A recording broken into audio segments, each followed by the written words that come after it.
the Facebook.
Welcome back to the Crash Course Podcast. My name is Craig Crash Collins, Joined as always by Brandon Scott, otherwise known as B. Scott. We've got a lot to talk to you guys about today. A lot of football to go over. We're going to talk about the wild weekend that was the AFC and NFC Championship games.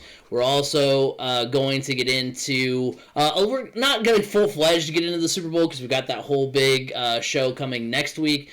But we are going to kind of, sprinkle our commentary on there a little bit to give you guys a little bit of a taste on what we think of the game, as well as, of course, the biggest news, which is Phillip Rivers retiring. Kind of a look back at the one season that Rivers spent in a Colts uniform, as well as predict who we think is going to be under center for the Colts in 2021. So a lot of football stuff to get to, B. Scott. Yeah, and I can tell you guys, this is going to be a good one because Craig and I, we agree on a lot of things, but we're definitely disagreeing tonight. Yeah, we definitely have a lot to cover and a little bit more than normal to disagree upon on this podcast. So let's go ahead and just dive right into what we are going to be talking about here off the beginning. And that, of course, is the championship weekend. First, it started off with the NFC Championship game, won by the Tampa Bay Buccaneers 31-26. Kind of an upset here. Obviously, Tampa Bay came into the playoffs as the 5th seed, but they are able to upset the top-seeded Packers. And you know what? Tampa Bay got going early. They had a Mike Evans touchdown from Tom Brady in the first quarter. That was the only point scored in the first quarter. Both teams kind of traded scores throughout the first half. It was 14-10. And then probably, looking back at the game, the play at the end of the first half, I think, hurts a lot more than some of the stuff that came later on in the game because Scotty Miller gets behind the Packers defense and makes a catch for a touchdown. So instead of going into the half at 14-10, Tampa Bay carries an 11-point lead. It's kind of funny because Aaron Rodgers has had so many great end of half, end of games type Hail Mary throws, and it finally goes against the Packers this time. Tom Brady connects with Scotty Miller. Instead of a 4-point game at the half, it's an 11-point game at the half. A Cameron Brate touchdown reception from Tom Brady makes it 28-10. So it looks at that point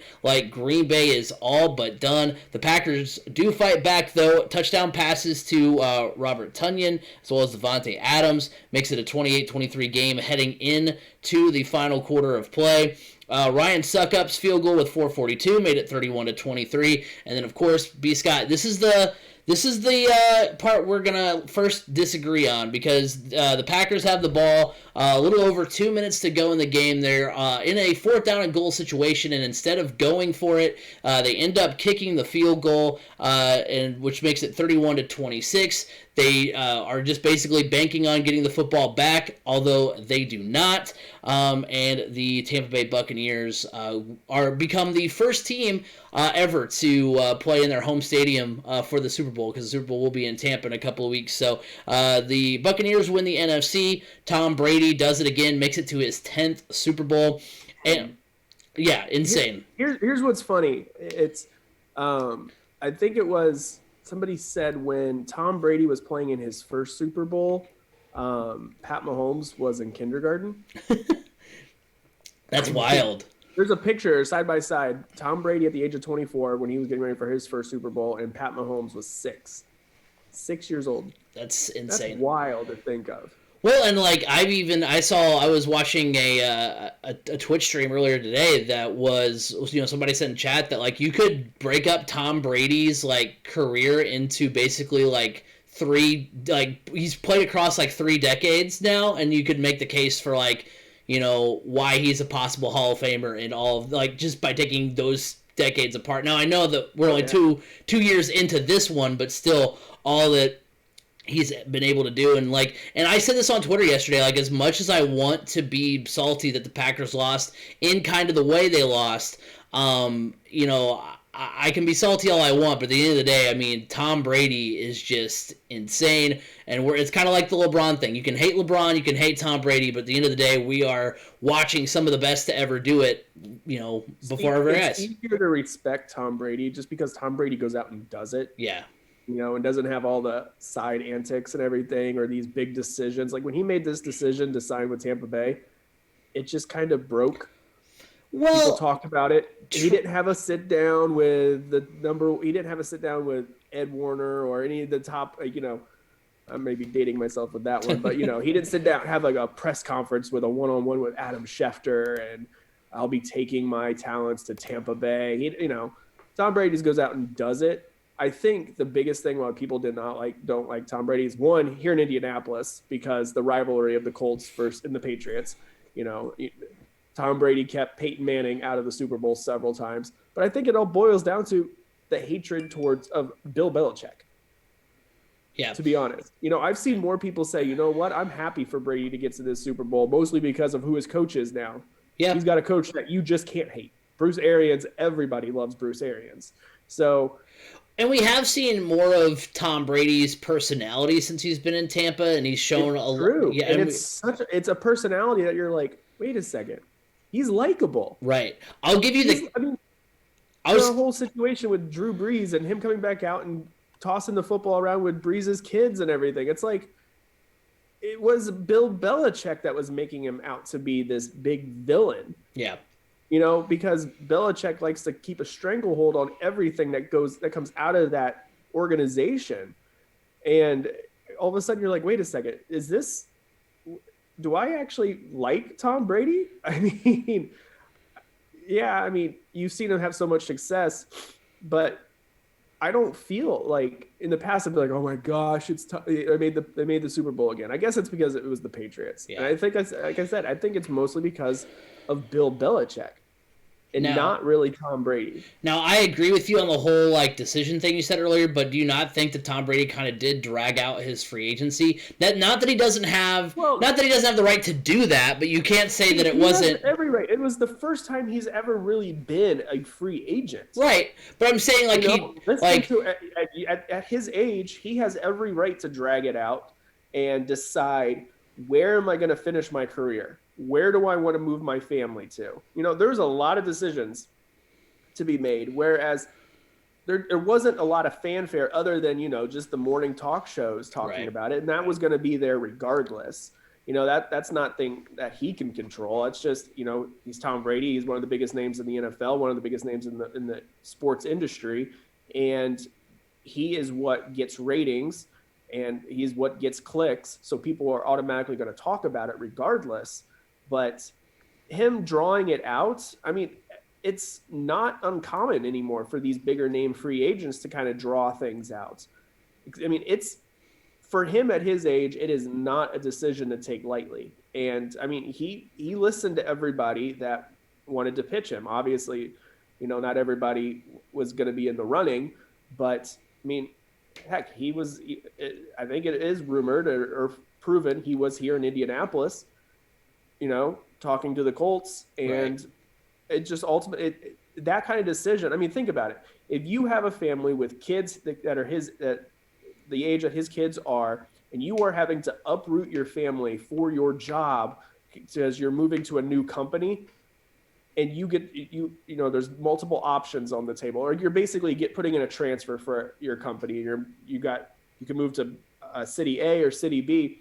You need to weigh out all the options for your family. It's not just, I'm going to pack up and move and go play football. LeBron wasn't, it's not like I'm just going to pack up. He was at that age, his kids were much younger. So it was a little bit easier just to pack things up and move down to South Beach. Whereas Brady's like, hey, we're established here in Massachusetts.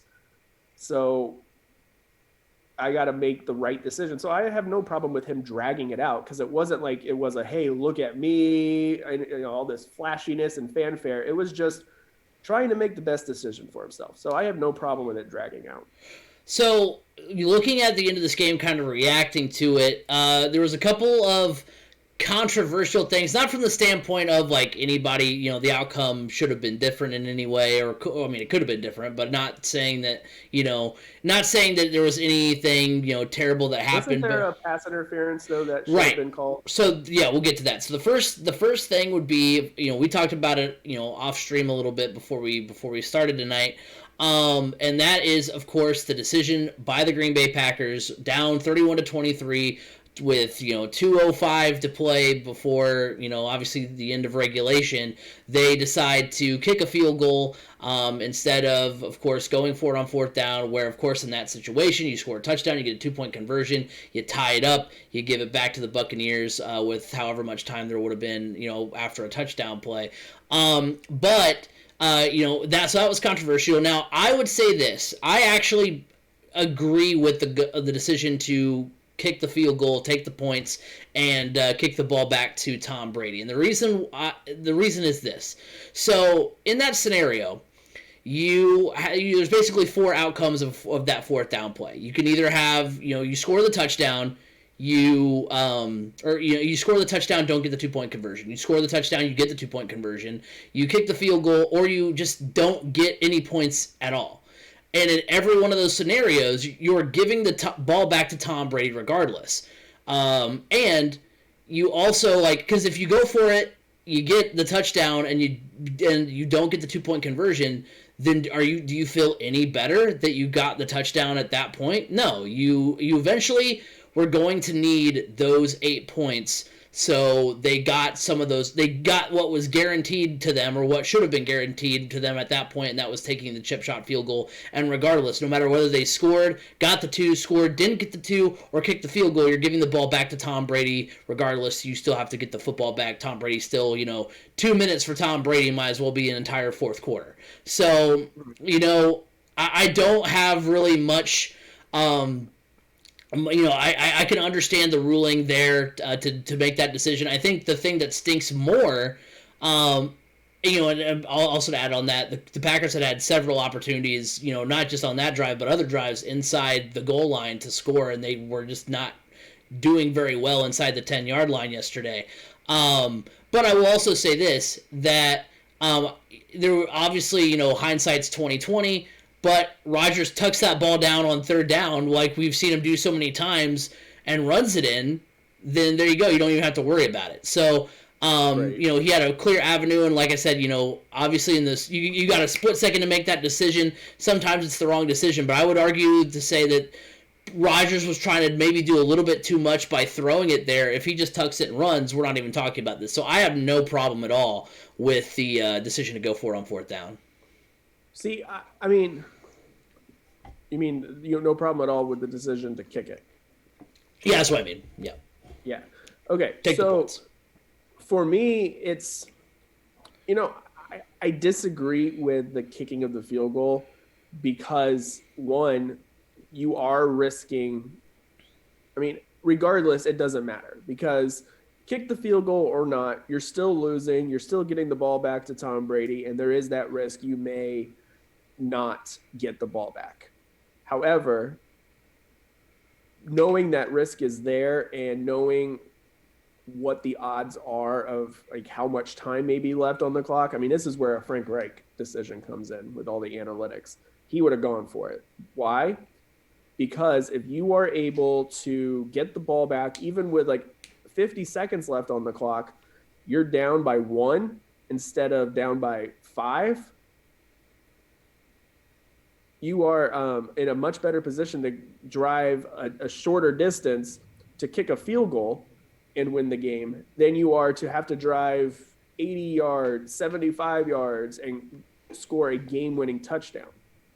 You know, do the hard work while you have the time, which is score the touchdown. It's a 2-possession game regardless. Go ahead, get the touchdown, and kick the extra point. Don't try to go. I mean, even if I guess if you wanted to try to go for 2, you could risk that because you're still only then down by 2 rather than 1. And a field goal still wins it. So there's a lot more options on the table, and the odds are better in your favor. Now, obviously, it doesn't really matter because the Packers never got the ball back. And even if they had, I mean, the only difference would have been had they would have scored the touchdown on fourth. They'd gone for it on fourth down, scored the touchdown, and made a 2-point conversion. Game would have been tied. They would have gone into overtime. That's the only difference.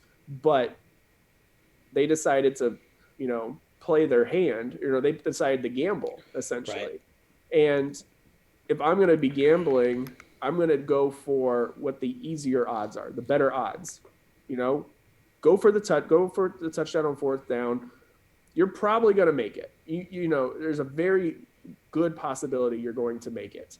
And then give Brady and kick the extra point, because that's it's not guaranteed, but the probability of getting that extra point is higher than a 2-point conversion.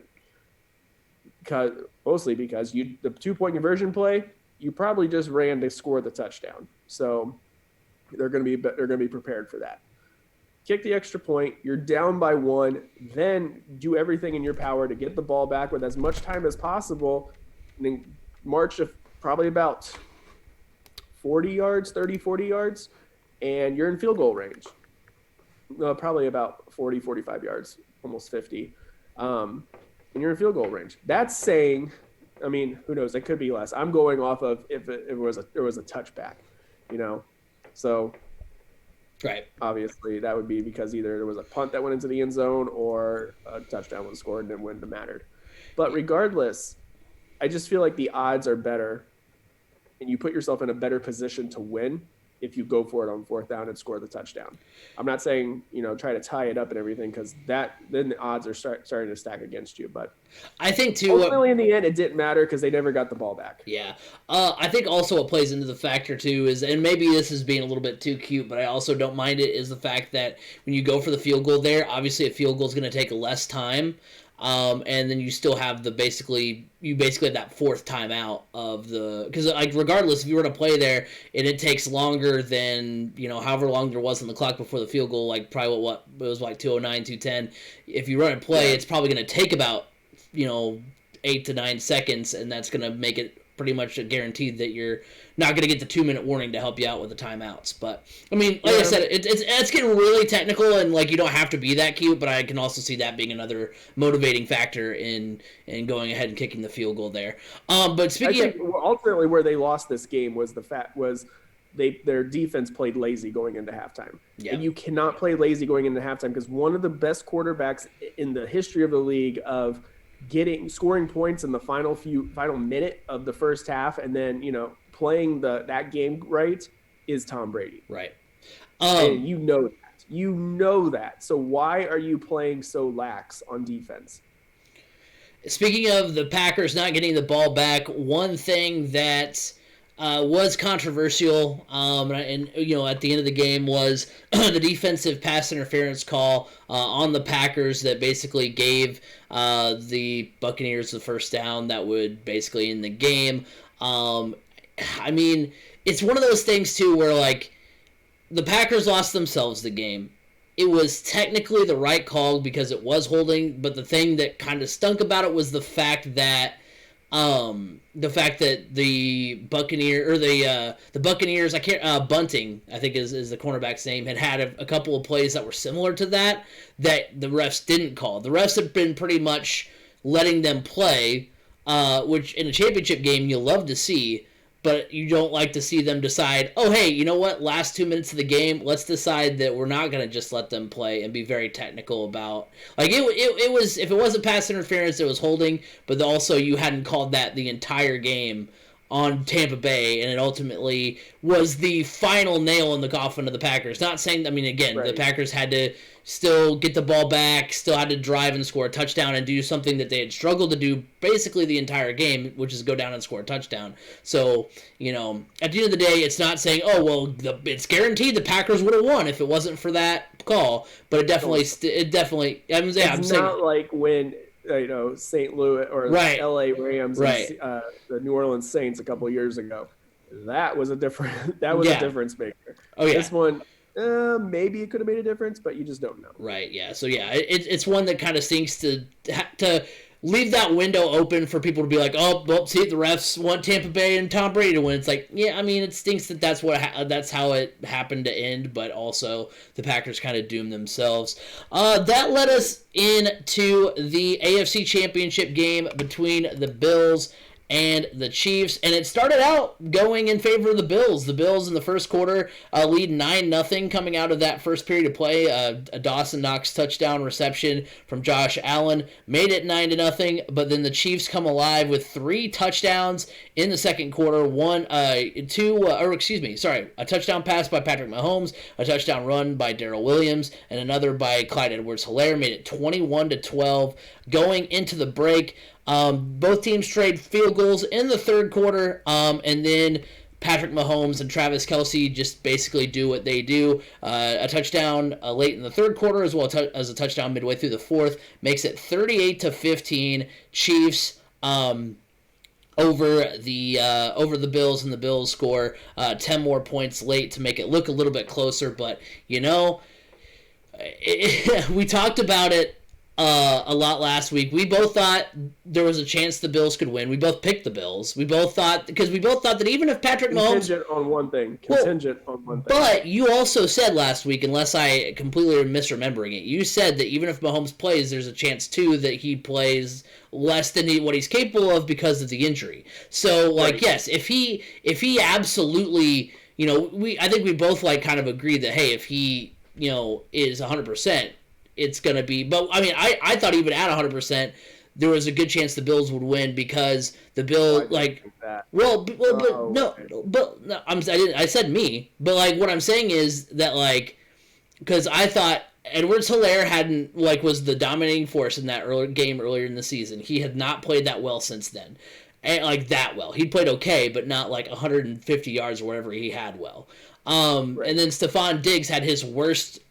Josh Allen and Stephon Diggs had one of their worst games as a tandem in that game. And I just didn't think that either of those things were going to happen again, which kind of leveled the playing field back together. And the Bills were playing really well. So, and then they came out and the Chiefs basically were like, yeah, we're still the best team in the AFC, bar none. And just went ahead and took the Bills to task a little bit. Because remember, I mean, these are the top 2 teams in the AFC. So it's not like the Bills were the 5th seed, 4th seed, whatever. They were the next best team behind the Chiefs, and the Chiefs showed, hey, you know what? We're kind of a couple steps ahead of everybody else here. Right. Yeah, I'm not too surprised. Pat Mahomes, playing at 100%, was able to do what he was able to do. I mean, this team is for real. This is gonna, folks, hold on tight. This is a dynasty in the making.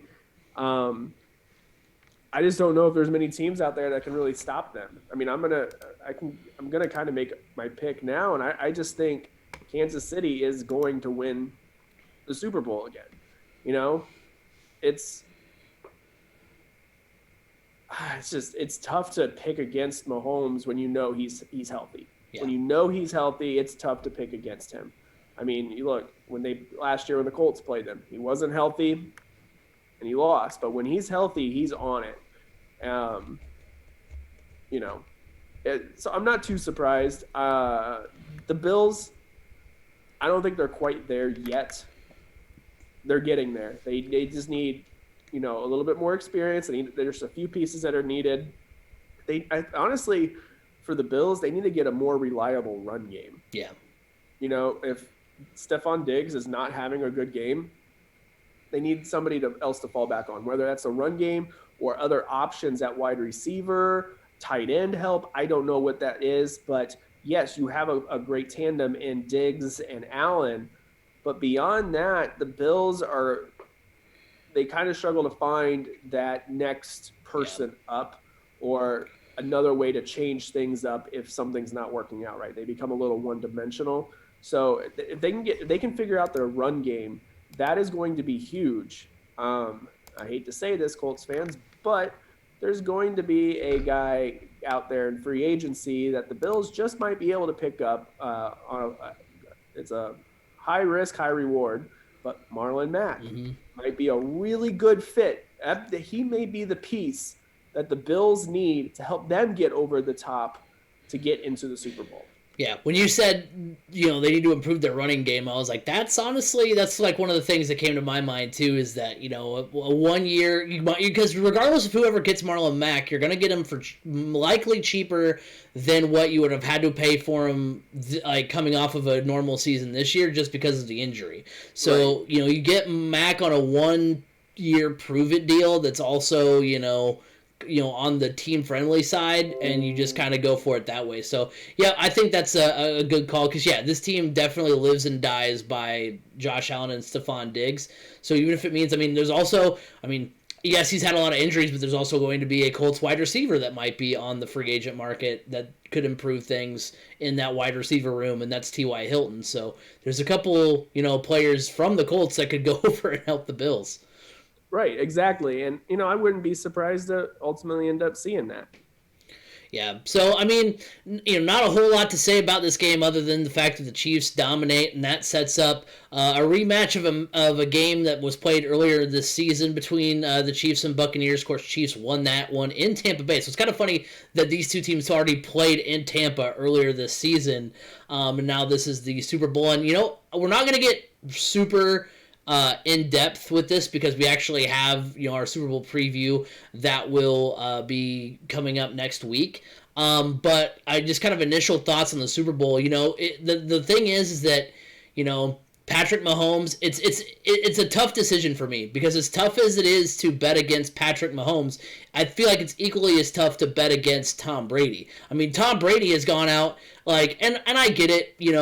It wasn't, he didn't take out Drew Brees at his best, but he definitely took out Aaron Rodgers twice this season, once in the playoffs, who Aaron Rodgers had an amazing season. Now I know the defense obviously, is on the field, not Brady for those, when Rodgers is on the field, but Brady has had to go toe-to-toe with Drew Brees and Aaron Rodgers in this postseason already, and while neither of them are as good as Mahomes is right now, they're still not nothing. Like, this Tampa Bay defense has been able to handle these big-name quarterbacks, so I think it'll be a fun matchup, but I also, it's tough for me to predict because of the fact that both these quarterbacks are just quarterbacks you don't bet against. Right. Yeah. It is going to be a tough one. Ultimately, I just feel like, yeah, it's going to be a tough one. I'm not 100%. I don't think I have a pick totally in mind yet. Yeah. To be honest. I kind of feel, wow. Right now, if I have to lean towards anybody, I'm leaning towards the Chiefs, mostly because they're the reigning Super Bowl champs, and their defense plays at a really high level. But man, Tampa Bay's playing really well right now. But it all depends. Which Tom Brady are we going to see? Are we going to see the Tom Brady that has struggled like he did against the Saints? He didn't really struggle against the Saints. Which Tom Brady are we going to see? The thing is if this Tampa Bay defense comes out strong, because remember, the Chiefs played a good defense last year in the 49ers, and they got back into that game, were able to succeed in that game, obviously because they're a great team, but also the play calling of Kyle Shanahan didn't do the 49ers any favors either, and you have kind of a more seasoned coach in Bruce Arians, who kind of doesn't have that stigma of, hey, we're up by however many in the Super Bowl. Let's take it easy for the rest of this game, and it ultimately doesn't pan out. So, that I think the defense of Tampa Bay, and especially the red zone defense for Tampa Bay, if they can, do what they did to Rodgers and make the Chiefs come away with field goals instead of touchdowns, it's going to be a lot closer than I think a lot of people think. Right. Yeah. That's the key. One is limiting the amount of touches that Mahomes is going to have, and two, really stopping them in the red zone. Right. And that's tough. It's not easy because Mahomes can just create so much on his end. Right. Yeah, it's going to be a lot of fun to talk about. We'll talk about it more in depth. So this is our time to let you guys know that next week the podcast will be airing live on Twitch on Thursday. And will be coming out, either Thursday night or Friday, like Thursday evening or Friday. I think I haven't fully decided on that, but it will be coming out. Let's go ahead and do next Friday during the day next week. Executive decisions are made right here. Yes. So let's just go ahead. We'll air it. We'll air it Thursday afternoon. or Thursday evening at the normal stream time, and then we'll put it out into the ether the following day. But that's the plan as of right now, and what we'll be doing is it'll be a little bit different than what you guys are used to. We're going to be bringing in 3 new people, Chris Simmons, Michael Robinson, Todd A. We're bringing all those guys in because they will be doing their own podcast for 3C Media. We'll be coming out with all the information on that next week as well. So they'll be joining us on our Super Bowl preview. So like I said, we will be the podcast will air live on Thursday. It will come out on Friday. So make sure you're locked in to the social media accounts at Crash Course FM on Twitter, Crash Course Podcast on Facebook, and the newer show is going to be a YouTube exclusive, Crash Course Podcast. So make sure you go over there and subscribe. And then, of course, if you're listening to this on any of the podcast apps, remember we do stream live every week, twitch.tv/3C Media, and you can hear the Crash Course Podcast, on Apple Podcasts, Google Podcasts, Spotify, wherever podcasts can be heard, you can hear the Crash Course Podcast. So we're going to go ahead and get a quick word from the friends of the show and talk about the Colts and their quarterback decisions. The Crash Course Podcast is brought to you by Anchor. Looking to start a podcast but don't know where to start? Look no further than Anchor.fm. Anchor allows you to record and edit your podcast right from your computer or mobile device, and will distribute it to other sites such as Apple Podcasts, Google Podcasts, and Spotify. On a budget, not only is Anchor completely free of charge, but will allow you to make money from your podcast with no minimum listenership. Download the free Anchor app or go to Anchor.fm to get started. Anchor, it's everything you need in a podcast in one place.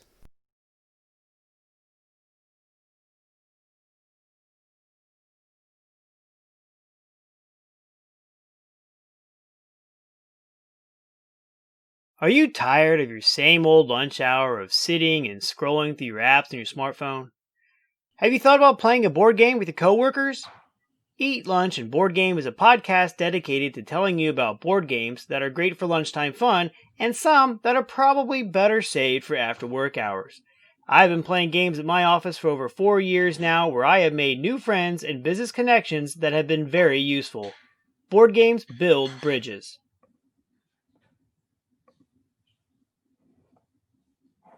All right, so one of the big news items of the week last week was, of course, Philip Rivers deciding to retire after 19 seasons in the NFL. Philip Rivers had a great season for the Colts. It's funny because it was last year that we were talking about not really being super in love with the decision. We weren't super on board, and then he ends up having a pretty solid year. He completes 68% of his passes, which on his career he only completes about 65. So he was completing more passes than he typically does. He threw for 4,169 yards, which was good enough for 10th in the NFL. 24 touchdowns, 11 interceptions. It's his like I said, it's his third highest completion percentage of his career. Led the team to 11-5 and a playoff berth. And was 19th on the season in QBR. I mean, I know that's not super noteworthy that that's what he was in QBR, but considering that he was 24th and Jacoby Brissett was 21st the season prior, that's why kind of a lot of people, including myself, were not super on board with it, because we were like, okay, so we're literally going with a quarterback that was worse than Jacoby Brissett last year. And Philip Rivers comes out, has an amazing season. And you know what? It's funny how that stuff kind of works out, because, like I said, I wasn't super on board. I was like, you know what? I think the team is good enough around him to succeed, but I don't really think that he was the right decision to go with if we're going for a bridge quarterback. And then it turns out that, and it was kind of talked about, I thought, at least in that early stage of him coming over, that he wanted to play for several more years. And then... Yeah, it's surprising. Yeah, so I thought, hey, he's going to be around for a couple of years, and obviously after the season this year, we're like, okay, I can get on board with Philip Rivers, and then he's like, nah, I'm just going to go ahead and hang it up. So Philip Rivers decides to hang it up after a good final year with the Colts. Yeah, I'm really actually kind of surprised. One, I'm really surprised that he hung it up after having a really successful season. I was a little surprised, But, he did have that foot injury. At his age, it does take a little bit longer to heal. And I think that had some factor into it as well. Um, Ultimately, though, I think he went out on a high note. Yeah, it wasn't a Super Bowl or anything like that, but he went out on a really high note. I think he performed well, and he's like, you know what? Let's not play with house money anymore. Let's just hang it up while we're ahead. And I respect that decision 100%. And I think looking back, the reason we were not all on board with the Philip Rivers signing was because we knew who else was out there and who else was interested in coming and playing for the Colts. So you look at that, and that does skew your opinion on what the Philip Rivers signing was. I think ultimately the Philip Rivers signing ended up being above and beyond what we all expected. He wasn't just a game manager. I mean, he did. He went out and he won games for the Colts. I think had the Colts had a more reliable receiving core, they would have been even better. I think that's still their biggest weakness on the offense now. I mean, obviously quarterback is right now. But, I was pleasantly surprised and happy with the Philip Rivers experiment. I don't even call it an experiment. It worked. It got the Colts. Look, the Colts were not going to be Super Bowl contenders this year. They just weren't. You don't go from not making the playoffs for back-to-back years to being winning the Super Bowl. You just don't. It very rarely does it happen. I mean, you can make a run, but look, San Francisco did it, but this is the AFC. You still got to go through Kansas City, and it was going to be a tough task. So, yeah, I was happy. And I think overall it was a success. Oh yeah, that's the next question we have on the outline here is, it was the experiment a success? And yeah, I mean, absolutely was. I mean, the Colts were 8-8 with Jacoby Brissett, who was 21st in QBR. Like we were saying, Rivers was behind him in 24th, but the big selling point was Reich's familiarity with Rivers, and that ended up paying off. I mean, they knew what each other were capable of. Rivers. It wasn't just Frank Reich's familiarity. It was Nick Sirianni, right, too. Coach Sirianni. Yeah. So, they it ended up being a good call. Colts have a great season about what we were, hoping for, and Rivers has a great season too. So, I think overall it was a very successful decision, looking back. Yeah. It was definitely a successful season. Like I said, he had a career year. And ultimately, I mean, he got the Colts back into contention. Yeah. He got people talking about the Colts, and out of all things, it showed what the Colts are capable of when they have a solid quarterback. And I think this is going to help the Colts attract quarterbacks to their team that maybe either wanting a trade or are in free agency. Because look, the Colts only have one quarterback on roster after this year, and he's nowhere near ready, at least that we know of. Who knows? I don't know. I mean, hey, the promotion of the quarterbacks coach to Marcus Brady from quarterback coach to offensive coordinator may help, because Marcus Brady was the one that did a lot of one-on-one film sessions and practice sessions with Jacob Eason. So he may be ready, but we just don't know it. Yeah, and before we get into that, who we think the Colts are going to roll with as quarterback going into 2021, last question here on Philip Rivers is Philip Rivers a Hall of Famer? And initially my thought process was like he might be like on the borderline. Like I could see him. I wouldn't be shocked if he wasn't, but I also wouldn't be shocked if he was. But looking at the numbers, I mean, fifth all time in passing yards with over 63,000. He had 8 straight years of 4,000 plus yards to end his career, so it's not like those were at the beginning of his career where he had 8 straight seasons. It was at the end.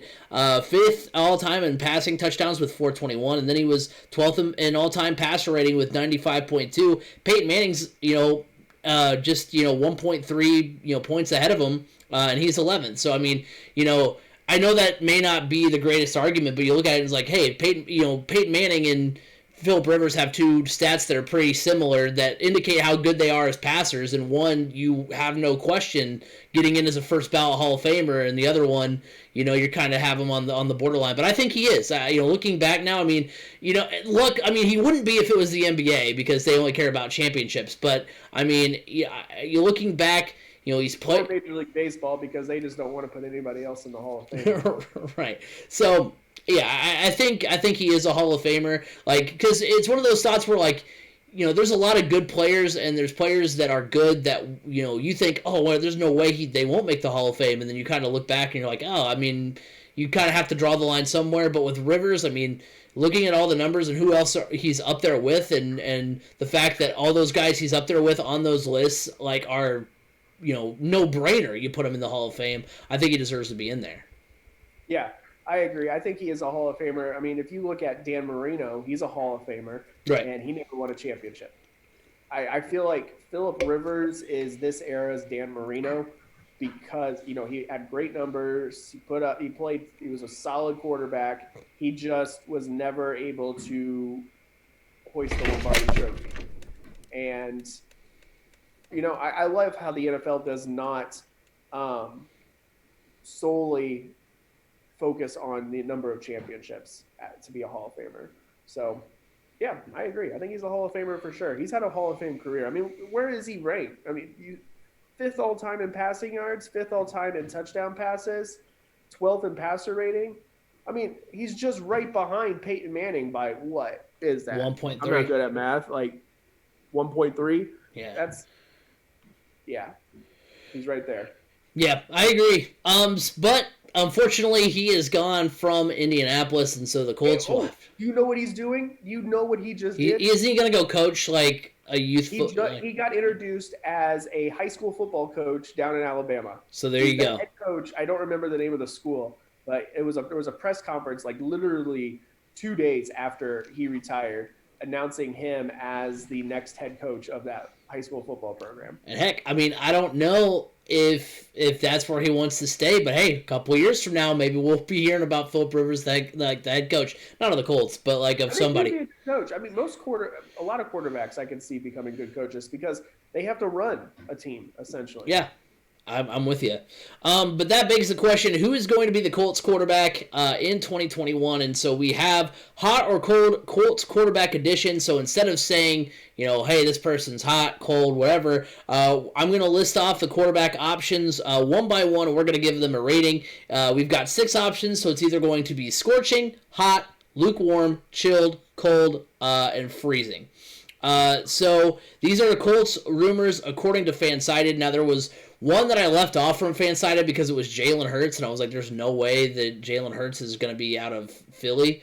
Well, it is something to look at because right. Philly does have an issue on their hand. They have 2 starting caliber quarterbacks, and one's young and wants to play. Well, but at the same time, I mean, at the same time with Jalen Hurts, yes, he had a good, couple of games when he came in. But at the same time, I mean,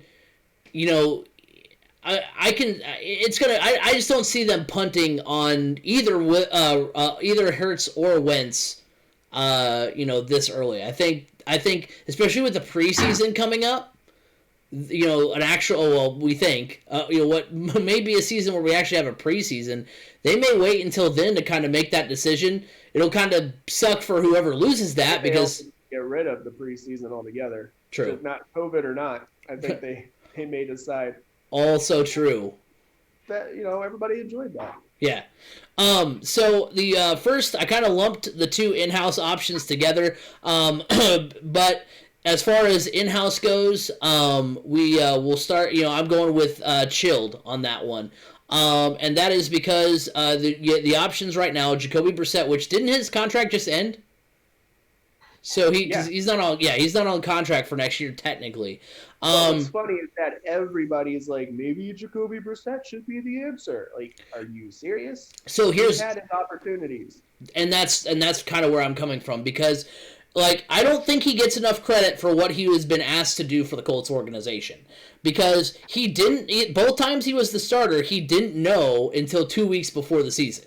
So, I mean, and I understand that, you're, as a quarterback, you're, backup quarterback especially, you're supposed to be ready at all times, whatever, but I mean, he was asked to, Andrew Luck shocked everybody and retired 2 weeks before the season. Yeah, I'll give him that one. And also, he was on the Patriots 2 weeks before he's had to step up in 2000, and I think that was 2017, 2017. So, I mean, both times he was the starter, he didn't know he was even going to be starting 2 weeks prior to the season starting, and especially 2 years ago, he was the Colts were favorites to possibly do something in the AFC, and instead, Andrew Luck retires and Jacoby Brissett has to kind of step in and be what Andrew Luck was supposed to be, which nobody was expecting him to do. So as a starter, he went 11-19 with 6,040 yards.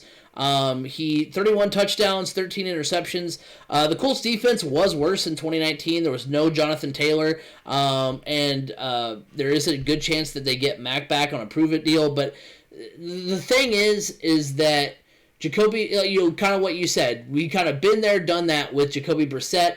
But also, the only way I can see Brissett being back is from a standpoint of, you want him to kind of lead into Jacob Eason, because I don't think Eason should start right away. Groom Eason either. Right. So that's the only reason you bring him back, is to possibly do that, which, like you said, you don't really think you can do. But also, this team is a piece or two away from at least being in contention of being at the top of the AFC. I don't want to go so far as to say they're going to be competing with the Chiefs at the top of the AFC with one or two more moves, but this is a team that could potentially be, a Super Bowl caliber team, or a team that has a shot to go to the Super Bowl. And I don't think you do the whole starting one quarterback and then moving on to another one halfway through the season. Like, I don't think a team that's should be at the top of the AFC is going to make that decision to do that. So that's why I think that it's not going to be Brissett. And then you also have Jacob Eason, the other in-house option. And remember, he has not taken an NFL snap, whether it be regular season or preseason, because of no preseason this year. And not only no preseason this year, but no OTAs, no nothing. So. And if you would have, like last year, if they would have not signed Rivers, drafted Eason, and said Eason's going to be the starter, you wouldn't have wanted to see that, because you knew he had to be groomed, you knew he had to be molded into something. And so, had Rivers been here one more season, I could see a transition from Rivers to Eason. But without Rivers coming back and having a team that you believe should be towards the top of the AFC, I don't think you go with either Brissett or Eason, just because they're both big question marks. You have one that we've kind of been there, done there with, and then you've got another one that, there's a scouting report, and Eason he's raw and needs to be molded, and I don't think that happened with him literally not doing anything for the team all last season and not even taking a snap in the preseason because there wasn't one. Right. Yeah, I agree. The option is not Eason. He's not ready. I know it. I guess where the only reason Easton may come into play potentially is because of the retirement of Anthony Costanzo as well. If you look at what's going to be out there in free agency, it's not much. It's not really all that appealing, and it's a little concerning as well that, I don't know. If you don't want to have to give up any trade option or first round picks, because you need to use a first round pick on a left tackle, then you got to look at free agency or Jacob Eason, to be honest. Mm-hmm. But I just don't see them with the defense they have right now, the offensive line, we don't know, because obviously Anthony Costanzo, and the run game that you have and what you're building upon, I don't think you risk putting in Jacob Eason at this point. But, I may be wrong. I may be totally wrong on that. It's an interesting dynamic here, looking at what the Colts' needs are going into the offseason. because of the void at left tackle and what that means and how unlikely it is you're going to find somebody in free agency that's going to fill that void as a starting left tackle. But I don't think if I have to look at the in-house options right now, including Brissett, I'm cold on it. I'm cold on it for sure. Yeah. So you talk about, doing something via trade. That's kind of what these next few options are. Most of the other options on this list are trades that the Colts have to go out and potentially. Not necessarily. There is one on this list that is technically a free agent. Right. Because he was under a franchise tag last year. Right. So first on the list as far as trades are concerned is Carson Wentz. For me, that's cold. And that's because of, Wentz came into the league in 2016. He's played for 5 seasons. In those 5 seasons, he has started all 16 games just twice. And in those 2 seasons, he's gone 16-16. You do have former Colts offensive coordinator, current Eagles head coach Nick Sirianni, who has already reached out to Wentz. There has been no trade request. And Wentz is on the books through 2024, but there is an out after 2022. And the thing for me with this is that there are too many hurdles that I think are in the way for this to happen. Because for one, had Jacoby Brissett still been under contract, and I don't know how feasible, how realistic it is to expect like some sort of sign and trade. I know you see that a lot in in the NBA, but I don't know how that necessarily works in the NFL because you don't see it very often, if at all. So, without Jacoby Brissett, a lot of these trades they could potentially make make it very hard for them to do a whole lot other than give up some players you might not want to give up. Because for one, you're gonna, regardless with going out and getting a quarterback, you're gonna have to trade your first round pick. There's really no way around that. And the thing is, too is that, like I said, I don't, most of the Eagles, what they need are defensive needs.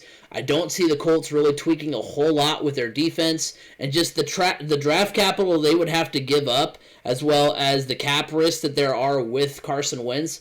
I just think that's too much risk and not enough potential reward, because Wentz had that really great season the year that the Eagles went to the Super Bowl, but he also got hurt. It wasn't him that won with that team, which, I mean, not his fault. Not saying he couldn't have still won with the Eagles that season, but you just never know. So there are so many question marks, and it's not, and it looks like, at least from this early stage in the process, that at least the Eagles and Wentz are trying to mend that bridge. And so it doesn't look like if you were to rank the 3 volatile trade situations right now with quarterbacks, between Watson, Wentz, and Stafford, it would be kind of in that middle grade, because Wentz wants to be the starter. He was chosen as the franchise guy, but he's also not out here saying, yes, I'm going to be traded. I want to go somewhere else. It looks like that bridge is starting to get a little bit more mended, and having a guy like Sirianni in the building who hasn't coached Wentz but has been around other people who have, and kind of other people, because I would imagine if Frank Reich had him in the room, had him as his offensive coordinator, their ideologies are probably similar, so you're going to be working with someone who's familiar with your play style, somebody that runs a similar type of style that you're used to. I just think there's too many hurdles and too much risk for the Colts and Carson Wentz to work out. Right. And I totally agree. I don't think Carson Wentz is the answer. I think the dots were connected too easily there when Wentz was unhappy in Philadelphia. And he was mostly unhappy with Doug Peterson. Let's just be honest. He wasn't happy. He wasn't unhappy with the Eagles organization. He was unhappy with the head coach. Yeah. And now that's changed. Nick Sirianni is a quarterback's coach, and he brought in as his offensive coordinator, I think he was the offensive coordinator for the Chargers, who helped groom Justin Herbert this past season, and we all saw how good of a season he had. So, I think you're starting to see Carson Wentz is happy now. Carson Wentz doesn't want out. He knows he's their quarterback, So I don't think there's any chance whatsoever the Colts trade anything to Philadelphia for Carson Wentz because Carson Wentz wants to stay in Philadelphia now. So you can take that one completely off the list and out of people's minds. And I think we're starting to see that too. Yeah, I think so too. So, are you giving it a rating? I'm giving it freezing. Okay. Well, and we'll go from your freezing take to my freezing take, and that is Dak Prescott, which is kind of the one free agent that's been circling around. And this is another situation where there's just too many hurdles and as far as what you have to go through to get him. Because this season, for one, this season proved how lost Dallas is without Dak Prescott. I mean, this team had a lot of aspirations, wasn't playing necessarily up to what we thought they could play. Before they lost Dak, but once they lost Dak, the quarterback position. I mean, take it from somebody who had both Zeke and Amari Cooper in his fantasy leagues. The drop off from Dak Prescott to Andy Dalton, Ben DiNucci, some of the guys they had starting, was just astronomical. So Dak. Putting Andy Dalton in the conversation for the Colts? No, that's the two guys that I don't want to see 100%. Will not even give. I mean, we'll only give it a little bit of chance because of Ballard and Reich are Andy Dalton and Sam Darnold. I don't want to see either of those options. Yeah. Well, Jameis Winston, I think, is pretty locked in as the Saints option for who they're going to. I don't know. I mean, who knows? But yeah, so the leverage for Dak has never been higher as far as getting a contract. And the Cowboys can still franchise tag Prescott for the 2021 season. And while that would not be a great idea for the Cowboys in terms of keeping him beyond 2021, that's not really the Colts' concern because they need a quarterback this season. The current projection for Prescott is 4 years, $146 million. I think it also would be hard to believe the Colts would invest this much in a quarterback that has no relationship with the Colts whatsoever. Dak also has had Zeke and Amari Cooper, who are better weapons than what the Colts had. So there's, again, more question marks of, he's never been, is he the right fit? How well will he fit into Frank Reich and, and the like system? How will he mesh with everybody? How will he play without Zeke, without Amari Cooper, without some of the talented guys they have on that roster over there in Dallas? So obviously, if the Colts got Dak Prescott, I would be elated. But there's just too many obstacles for the Colts to go out and get him. You know what? I'm the complete opposite when I look at Dak Prescott. I think he is more of a hot take, to be honest, because he's a free agent. The weapons you just named, Zeke is getting, running backs don't have a long career life anymore.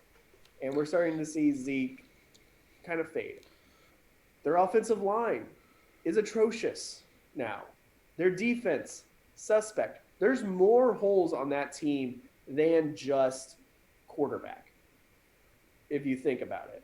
And if I'm Dak Prescott and I look at the injury I just had, it's a fluke type injury, but it was still a serious injury nonetheless. It was caused on a sack. If I'm coming back from an injury, I want to be playing behind a solid offensive line. I want to have a run game where I know it's going to show up. I mean, think about it.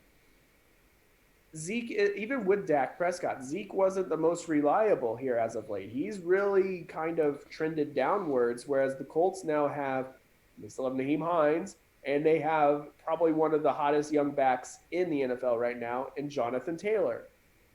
They have a young, big receiver like an Amari Cooper, talented as Amari Cooper, that's yet to be seen, and Michael Pittman. They know they need to build upon their wide receiving core and figure out their tight ends.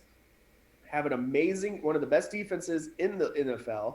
Why, if I'm a free agent as Dak Prescott, the Colts have the cap space to sign me to a long-term deal, which I have not gotten here as of late from Dallas. I haven't gotten a sign of faith from Dallas. Now, am I going to command as big of a contract as I potentially could have prior to the injury? No, but it's still going to be a big contract. Nonetheless, it's still going to be north of $100 million, probably for 4 years. But is it going to be like the highest paid quarterback in NFL history? At this point, no, because you're still coming off of a serious injury. I believe Dak Prescott, honestly, for the Colts need to at least give him a call. Oh yeah. And because he can turn down I think you can turn down a franchise tag if you've been franchise tag over and over and over again. I believe you don't have to sign it.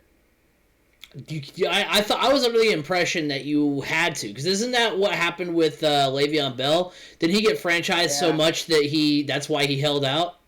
Yeah, that's true. And I don't see Dak Prescott holding out, but at the same time, I don't see Jerry Jones just tagging him again, because that starts getting expensive, and Jerry Jones knows that they have other needs that they have to fill. Well, and so it just kind of it depends on what the Cowboys want to do, because they could franchise him again, but at that point the bridge would be burned between Prescott and the organization, and so you have to decide, okay, is 1 year of Prescott worth the damage that us not signing him to a long-term deal would be? And so then it's up to them to kind of figure out, okay, because right now they have Mike McCarthy. Mike McCarthy as at their head coach, he's not at this point in his career, especially as a head coach, he is not a rebuild type head coach. He's going to go to your team because you expect that team to be in contention to go to the Super Bowl. That's why you have Mike McCarthy. So you have to kind of make that decision, because I can see the Cowboys. Even a Super Bowl coach anymore? But I don't think he's a Super Bowl coach. I think that hire was a complete disaster of a hire. But you're not bringing him in to, like, it's not like you're bringing him in to rebuild your team. You're bringing him in because you have the expectation that he's going to be a difference maker. He's going to be better than Jason Garrett. He's going to get you to the top of the NFC. I'm not saying it was the right hire. I'm just saying that's why they went out and got him. That's why if I'm Prescott and the Dallas Cowboys do not tag me, I'm looking long and hard at the Colts because of how solid the coaching staff is, especially with quarterbacks, how the offensive line is one of the best. I mean, yeah, there's still that question mark at left tackle, but still, beyond that, you're playing behind an all-pro guard who's probably one of the best, if not the best guard, one of the best guards in the entire NFL. You're playing alongside now a running game that can just absolutely take over a game as it gets more experienced. Some reliable wide receivers, more than just one wide receiver. I mean, the Colts are probably going to bring back T.Y., and you got Michael Pittman. They know they need to sign more. And then you have that defense. That defense is a huge attractor to quarterbacks because they make your life easier because you don't have to go out there and score every single time. Whereas the Dallas Cowboys defense, they had trouble stopping a blind kid with one leg. Right. And that's a huge difference. So if the Cowboys do not tag him and are looking to sign him to a long-term deal, if I'm Prescott, I am looking elsewhere. And the Colts are a very, very logical destination for him. And they give him a better opportunity to win now and make a Super Bowl now than the Cowboys do. The Cowboys have too many holes to, one, also put that much money into a quarterback. Yeah. But also, think about that. I mean, they have a lot of holes, and they can't be paying. I mean, getting themselves into a cap situation like that. I mean, look at the New Orleans Saints. They are like how much over the cap? Yeah. And even without Drew Brees, they're still way over the cap, and they are kind of hamstrung right now on the fact that they can't do too much. They have to figure out how to get under the cap. And if the Cowboys start doing that, which I can see Jerry Jones doing, it's a recipe for disaster eventually. Yeah. Yeah, it'll. I just think that. Well, I could also see the Cowboys doing this. I could see them also tagging Prescott and then trading him, and then getting a big haul of something from the draft, and then after that blowing it up and being like, all right, we're trading away Zeke for a haul, because you could probably still get a pretty decent haul for Zeke. You could definitely get a big haul for Cooper. So if they want to just blow it up, I think the first thing to do is to Jerry Jones won't blow it up. Jerry Jones has too big of an ego to blow it up. True, very true. But yeah, I just think it's a huge long shot. There's just too many hurdles there. Now, as far as Deshaun Watson. Yeah, this one, there's too many hurdles to overcome. Okay, but here's the thing, though. I think it's a little different. For one, unlike Carson Wentz, Deshaun Watson is all but out in Houston.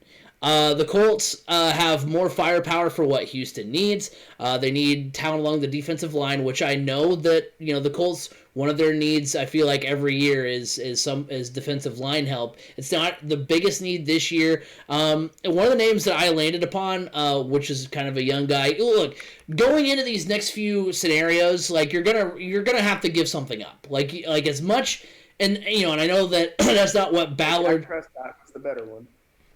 Right, but Just have to give up money. True, but I just don't see Jerry Jones letting him out of the building. Whether that means just or unless it's, hey, we're gonna tag you and then we're gonna trade you somewhere. And so, I landed on Ben Benogu, who's a young defensive lineman. You can put him alongside J.J. Watt as kind of a mentor. Yeah, there is rumor that he's on his way out. Yeah, you can re-sign Justin Houston. So I mean, I'd rather do that. Yeah, so there's that option. The Texans also need a tight end. I say you trade Jack Doyle, as much as it pains me because he's an Indiana guy. He's the only tight end left on contract. But you can sign Mo Alley Cox and Trey Burton. I would much rather have Trey Burton and Mo Alley Cox than Jack Doyle the way they played the last few years. Sure. But so you can make those two trades, and then yes, the draft capital you'd have to give up is big. My possible trade option would be Ben Benogu, Jack Doyle, this year's first round pick, this year's fourth round pick, and a second round pick next year. So that's a lot of draft capital to give up, but you also get a young quarterback who's, yes, he's had a couple injuries here and there, but he's, knows the division well. He's a difference maker. He's as good, if not a little bit better than Prescott, in my opinion. And so, you have to give up a lot, but I mean, you're getting a top of the line franchise quarterback. But the only problem is Watson reportedly wants to go to Miami or the New York Jets. So that's kind of the New York Jets are out of that one. He doesn't want to go to the Jets anymore. Which, I mean, good on him for waking up on that one. But yeah, Miami I think might be the front runner. Which, hey, that means the Colts are gonna go get Ryan Fitzpatrick, right? But no, it's a hot take for me as far as Deshaun Watson, because I think yes, there's a lot of draft capital you'd have to give up, but I think the Colts have some other pieces to kind of lighten that load a little bit of what they'd have to give up. And so I think that gives them a pretty decent shot at Deshaun Watson. I like the trade you put out there. I do.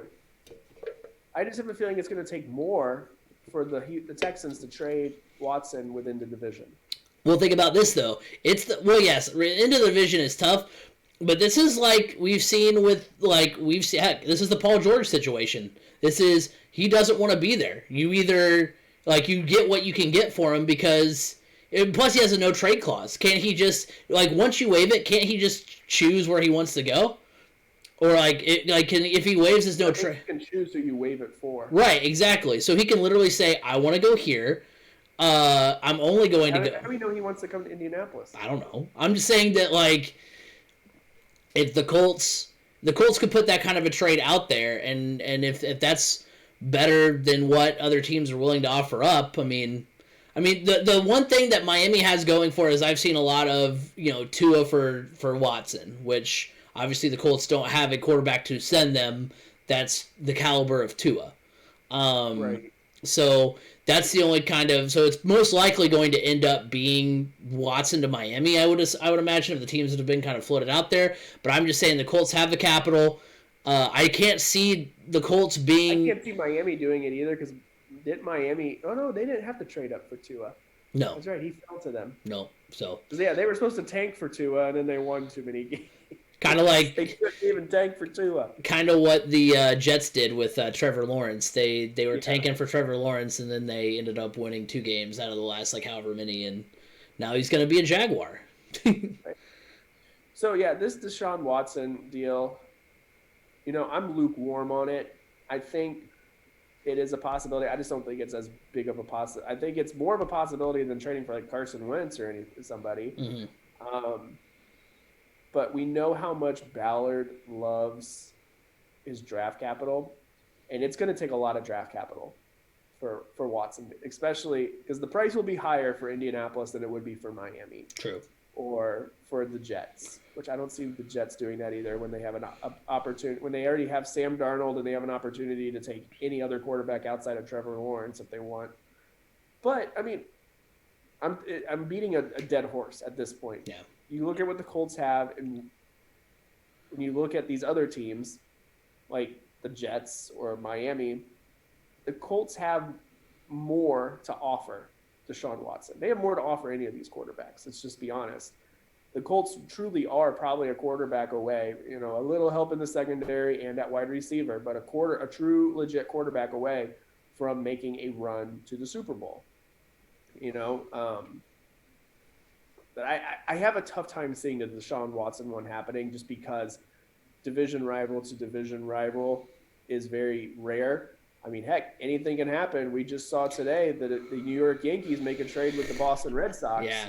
So, I mean, hey, anything can happen. But again, I mean, if Deshaun Watson really is spiteful and he's like, I'm not going to waive it. Yeah, I can only waive it for certain teams. If the Colts come up with an offer that's halfway decent and Deshaun says, you know what, I want to stick it to Houston and I want to beat them every year twice. Every year I want to beat them two times out of the year. We're going to sweep Houston every chance we get. I could see that happening too, coming from a different angle like that. I mean, because at the end of the day, Deshaun Watson can not 100%, but can in a way choose where he wants to go. Right. So, it's just, but there's a lot of other teams like the Jets, like the Dolphins, that have a quarterback to send them that will lessen the burden of what they're going to have to give up, and the Colts just don't have that. So next option on the list for the Colts that's been rumored out there is Matthew Stafford. For me, this is scorching, and I'll tell you why, B. Scott. He's started all 16 games in 9 of 10 seasons since 2011. For some reason, I thought he'd been hurt a lot more, but I guess he's just played through a lot more injuries. Yeah, he's played through a lot of injuries. So wait, he started? Yeah. No, that's not right. Last season, David Blau started. I said 9 of the last 10 seasons. Okay. I need to clean out my ears. Sorry. I retract my statement. But no, yeah, since 2011 he started 9 of 10 games because last season he had a back injury and so he was on the shelf. But and he's only 32, so he could be the Colts starter for. I mean, they could kind of go wherever they want to go with that. He could be the starter for the next 4 seasons. You could see what he, how he kind of is, because he's only on the books through 2023. So in a sense, he could be your starter for the next 3. 2022, I believe. I thought I read somewhere 2022. Okay, I think then 2023 is the season that he's a free agent. So you could have him for 2 more seasons, which is 1 to 2 more seasons like you were thinking you're going to have with Phillip Rivers. He gets an opportunity to mentor Eason if you really want to go that route, or if he has the potential to be your quarterback for this window that you're going to be in Super Bowl contention. Because remember, Andrew Luck would have been 32 this year, which is the same age as Matthew Stafford. So, you're kind of, not to say you have to go find a guy who's Andrew Luck's age or younger, but at the same time, if you want to make that comparison, that's what you would have been dealing with anyway. He's another franchise type guy. Now, the Lions do need a wide receiver. There are 7 projected to go in the first round, 5 by pick 21, which is the Colts pick. Which I think obviously makes it, a more tantalizing option to go get the 21st round pick, or 21st overall pick. They also need defensive line help, which the Colts could spare a piece to acquire Stafford. Ben Benogu is another name I land on. And the draft capital needed to acquire Stafford will be less than what the Texans would want for Watson, in the sense that I think the Lions are I think it's more the Lions moving off of Stafford than Stafford moving on from the Lions. I don't think it's not as if Stafford's upset and wants out. I think the Lions are just like, hey, we're bringing in a new coach. We've run it back with Stafford so many times.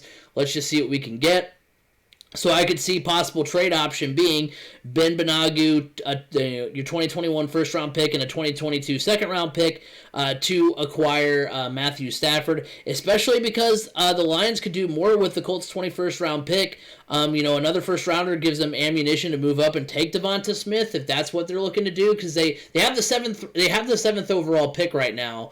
I think Devonta has been picked to go like third or fourth, I think. So if you want to, you can be like, hey, that we have the Colts first round pick, we're gonna package that in our seventh to move up and take Devonta Smith and add a wide receiver. Now, granted, you then don't have a quarterback to throw to Devonta Smith, but you kind of have your own guy that you bring in under the new head coaching staff there. And like I said, it's less of Stafford wanting out and more of the Lions wanting to move off him. So I think both of that scenario, the fact that they can do more with that 21st round pick than what maybe the Houston Texans would be willing to do, the fact that they can that they want to move on from Matthew Stafford, I think it makes an easier get for the Colts. And I mean, Matthew Stafford has done a lot with not a whole lot around him. I mean, he had Calvin Johnson for a good portion of his first half of his career, but since then, I mean, who's he had? Like Kenny Galladay. I can't really think of a lot of the options. He had Ebron for a while, but he's not had a whole lot of talent around him. This time, he would be going to a better team and have potentially more talent. So yes, it's more draft capital, but it's kind of if you're going into this season and as Chris Ballard thinking, hey, we have to give up draft picks, this is the better option than Watson. Yeah, I guess it is. I'm just not 100% sold on Stafford, I guess. Maybe I'm wrong in that thinking. But I don't know.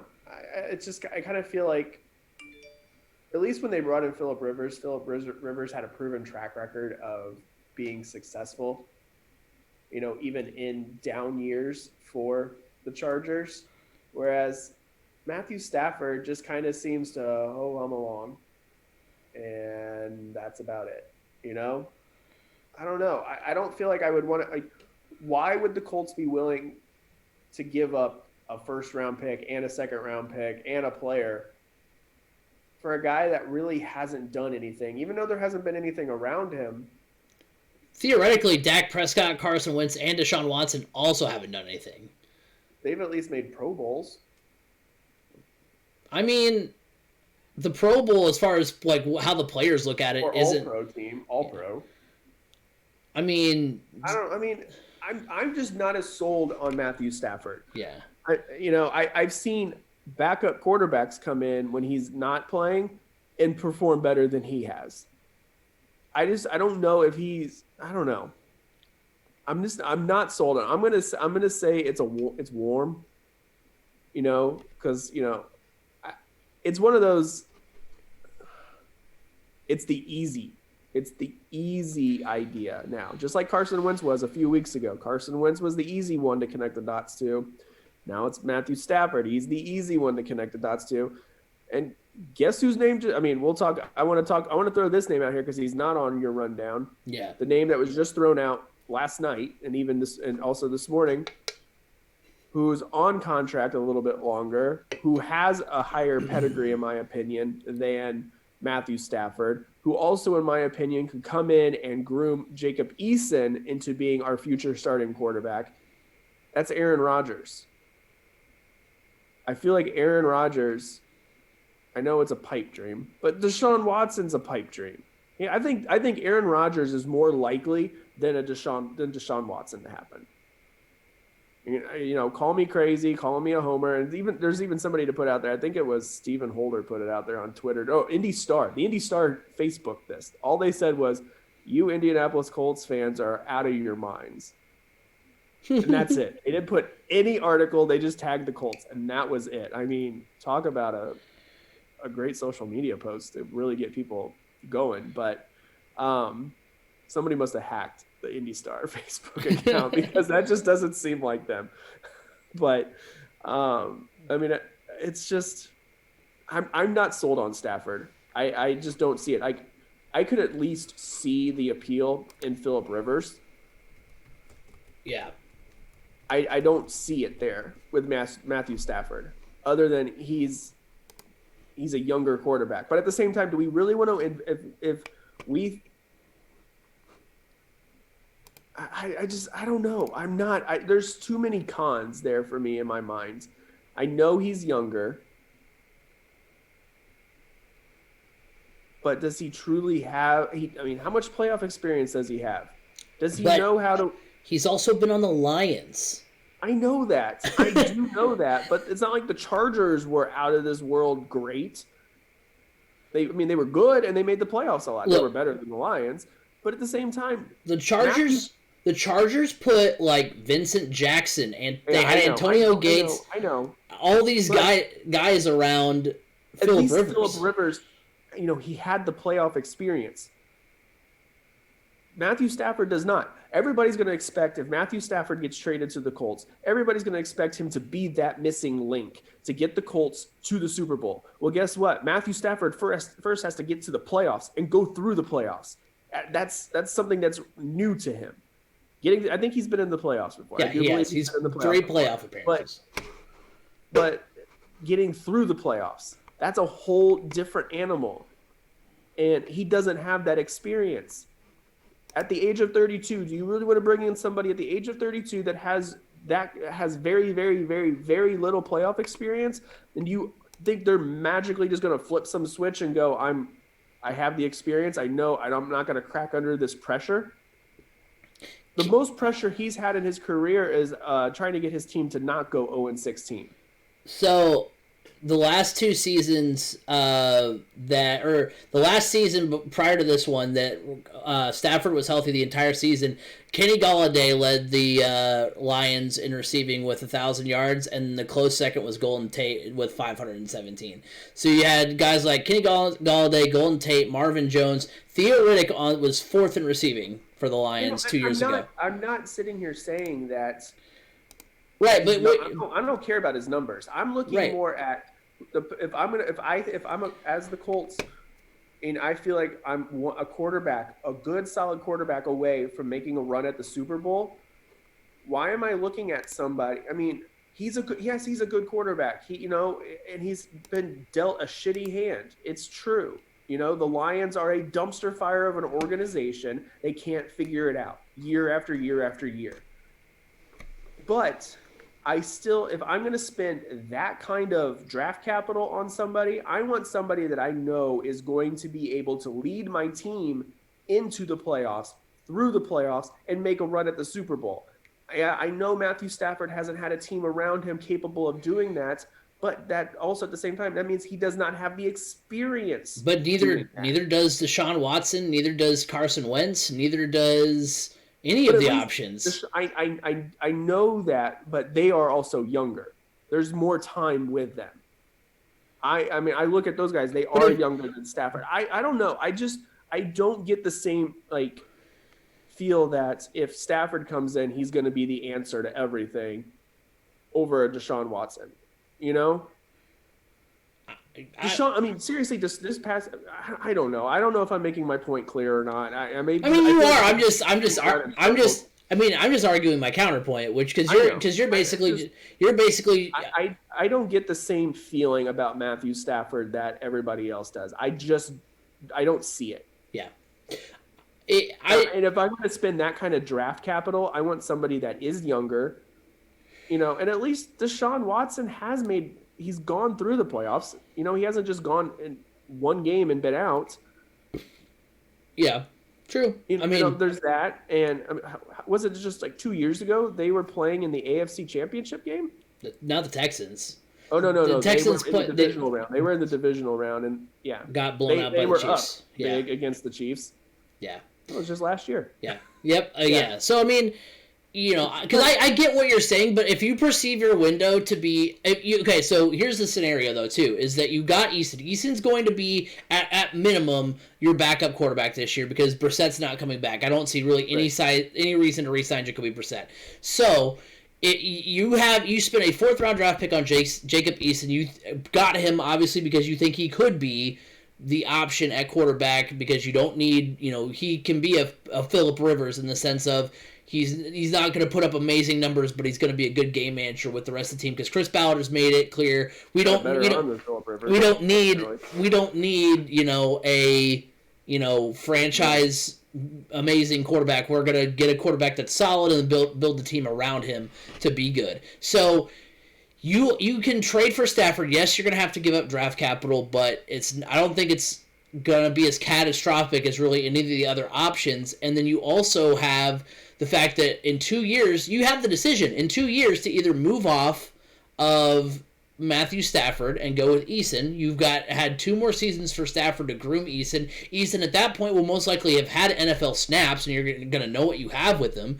And then you also could then, if you don't think Eason is ready or Stafford's played well enough, you can potentially have him for even longer. There's just. And yes, yes, he hasn't played in any. He's been to the playoffs. He's made it as far, with the exception of Watson making it a round further. He's made it as far as Watson and Wentz have, as far as getting to the postseason. And I mean, Detroit has had. I mean, except with the exception of the beginning of his career, where he had Calvin Johnson and had solid running backs and had a good defense that was led by Ndamukong Suh and Ziggy Ansah and all those guys. He's not in these past few years. He's not had great talent around him. The Colts will be an upgrade in talent. They'll be an upgrade in defense. Yeah. So and Jim Caldwell. So I see where you're coming from, but I'm just saying that this is where I'm coming from, as far as what the Colts can possibly be with Stafford. And I see your point. For me, it's just when I look at the eye test, too many times Matthew Stafford comes off the field looking lost. Wait, what just how did that happen? Maybe he spent too much time around Jim Caldwell. I don't know. Maybe. But what about the Aaron Rodgers idea? So Rodgers, I assume, is under contract, right? So you're still going to have... He is, for 3 more years. He's under contract longer, and he does cost more cap-wise. He's going to cost more cap-wise, and I can't... so the thing that... The pro is the fact that the Packers have Jordan Love. And obviously you don't take a quarterback in the first round because you don't think he's ready to take over. So that was the whole thought process behind why Rodgers was going on a revenge tour this year, because they were trying to replace him. And so but the draft capital to give up for Rodgers, I feel is going to be steep. But what the Packers need help with is defense, and where they need the most help is in the secondary. If the Colts can guarantee that they're going to be able to bring back Xavier Rhodes and there's one other corner. TJ Carey.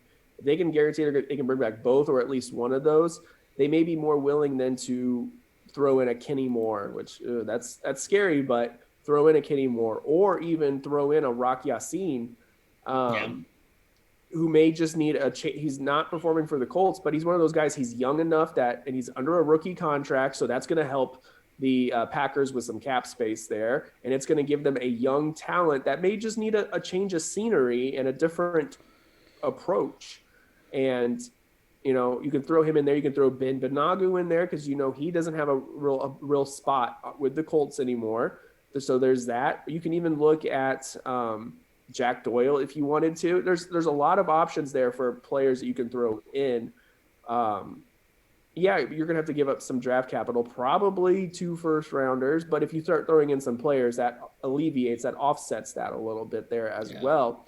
But I just feel if you are wanting somebody to groom Jacob Eason and get him prepared for the future, Aaron Rodgers is a great fit for that because of his age.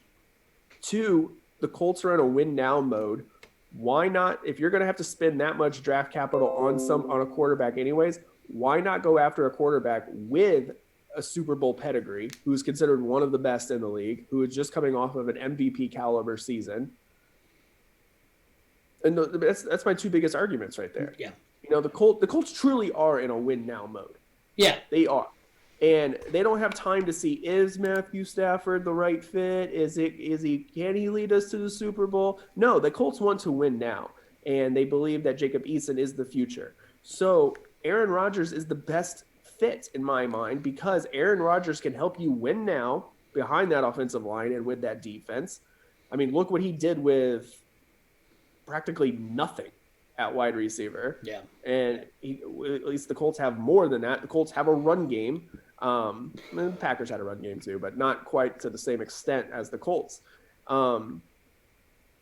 You get to play indoors for the rest of your career rather than having to play outdoors in Green Bay. That's your biggest selling point right there. That's a huge selling point. You get to play in Jacksonville, Houston, indoors for another 8 games, and then, Tennessee's not that cold, so. Right, and you're not going to be having to look over your shoulder at Jacob Eason if you have a bad game or a bad quarter, whereas you may have to do that with Jordan Love. Yeah. Fans are going to be like, hey, you spent a first-round pick. You traded back into the first round and or I think they did. Or at least you spent a first-round pick on Jordan Love. So we want to see him, what he's got. Yeah. And you have a bad game or two, fans are going to start clamoring for Jordan Love, whereas in Indy, nobody knows what Jacob Eason is. And I think they're okay with that. And if you have a bad game, yeah, we'll talk about it, but we're not going to be calling for Jacob Eason by any stretch of the imagination. I mean, look, Phillip Rivers struggled in a few games, and it's not like we were banging down the door asking for Jacoby Brissett. We were. So I wanted to see Brissett. It's a situation. I feel like it's a great situation for him to play out the rest of his career in, mostly because of the offensive line. You don't want to get beat up at that age, and you don't want to have to play out in the cold forever. Yeah. Yeah. And Indianapolis is a much better fit for Aaron Rodgers. Aaron Rodgers is a much better fit for Indianapolis than Matthew Stafford. The last kind of option for the Colts is possibly the draft, although that seems super unlikely because they just drafted a quarterback last year, but that doesn't mean they're out of their own possibility. There was, on FanSided, they had them getting Justin Fields, which I thought was really weird because that's not going to happen. But that must have been before Justin Fields went off against Clemson. No, I mean, I don't think so. I think this article was from a few days ago, honestly, but it was weird. I don't know. Anyway, their second round pick does put them in a good spot to take, a Mac Jones or a Kyle Trask if Trask were to fall. They could also trade up because we've seen the Colts do that a few times. They wouldn't have to give up really any players or draft capital. But I mean, that's just another big question mark. As big of a question mark as if you're going to roll with Jacob Eason. You might as well, spend that pick on another draft need and go with Eason if you're going to go ahead and draft. Because I mean, it's not like Trask. I mean, Trask of the three is probably the most NFL ready of those three options: Mac Jones, Jacob Eason. Well, Mac Jones won't be around when the Colts pick. I have a feeling Mac Jones is going to the Patriots. Could. So, yeah, I mean, basically there's a lot of uncertainty there anyway, even if you are able to draft one of those guys, and at that point you might as well address one of your other needs and roll with Eason if that's what you're going to do. So, it's lukewarm for me, but I just don't see the Colts, especially after drafting a quarterback last year. They're not going to just be like, oh, well, we're going to draft 2 quarterbacks in back-to-back seasons, and we're just going to, in the preseason, have them fight it out for who's going to start week 1.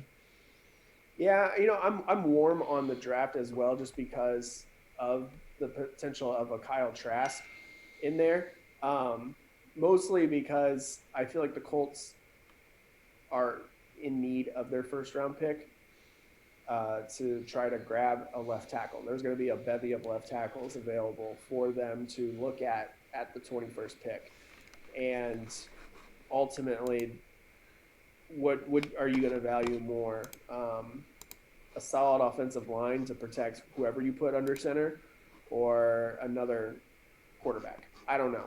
It all depends. To be honest, I'm not sure. But I'm warm on the draft.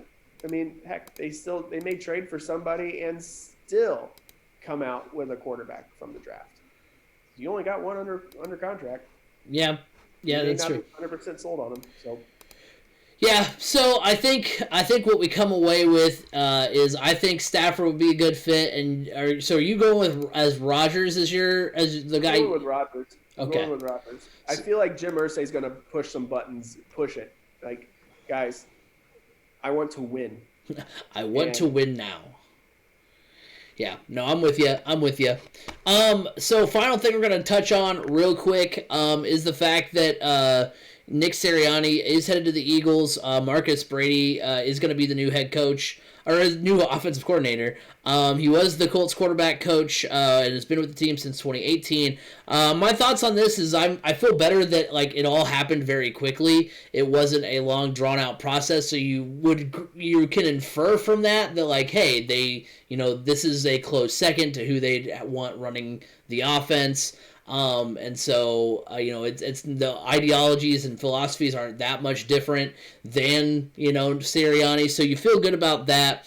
And then it also kind of does lean towards the Colts doing something, Eason related with quarterback position because of the fact that he's going to be, he's worked closely, like you said, with Eason, during the course of his first year in the league. So I do feel okay about it, just in the sense that, like, it all happened very fast. It wasn't anything too crazy, and they just brought in Brady almost really right away. Yeah, and you got to realize it wasn't the reason why it also went fast is because Frank Reich does call his own plays. So being an offensive coordinator for the Colts isn't like you're like a normal typical offensive coordinator. So that helped them in that sense, that it allowed some familiarity. And Marcus Brady is right there with Sirianni, helping draw up ideas and everything that with Frank Reich. And he's got quarterback experience, which is a big plus with Frank Reich. So I love the hire. I love the promotion of getting Brady up to offensive coordinator, because guess what? Had he not made that promotion, he may have gone with Sirianni. True. Very true. And that would have been a huge loss. Yeah. So I'm good with it. I think it's a good move overall. But that will do it for this week's edition of the Crash Course Podcast. Thank you guys all for tuning in, listening in. Remember, you can find us at Crash Course FM on Twitter, Crash Course Podcast on YouTube, Crash Course Podcast on Facebook. You can watch it live every week on twitch.tv/3C Media, and you can hear the podcast every week on Apple Podcasts, Google Podcasts, Spotify, wherever podcasts can be heard. You can hear the Crash Course Podcast. Again, another reminder that we will not be on next Monday. The stream will happen next Thursday. It'll be our Super Bowl preview, and then the stream will be Thursday, and then we also, if you typically listen to it on the audio version, or you watch it on YouTube, it will come out that following Friday. So be on the lookout for that. We'll be really excited. We'll be basically solely breaking down the matchup between the Chiefs and the Bucs, so you won't want to miss it. B. Scott, before we go, where can they find you? You can always find me on Twitter at Brandon_Scott87. Thinking about changing my Twitter handle, though, to something along the lines of like all work and no play. So, like, that's all I do is I work. Hey, you know what? I hear you on that one. Yeah, we'll be back next Thursday with our Super Bowl preview. We're really excited to get into that, especially introducing some of the new members of the team to 3C Media. But until then, have a good week, everybody.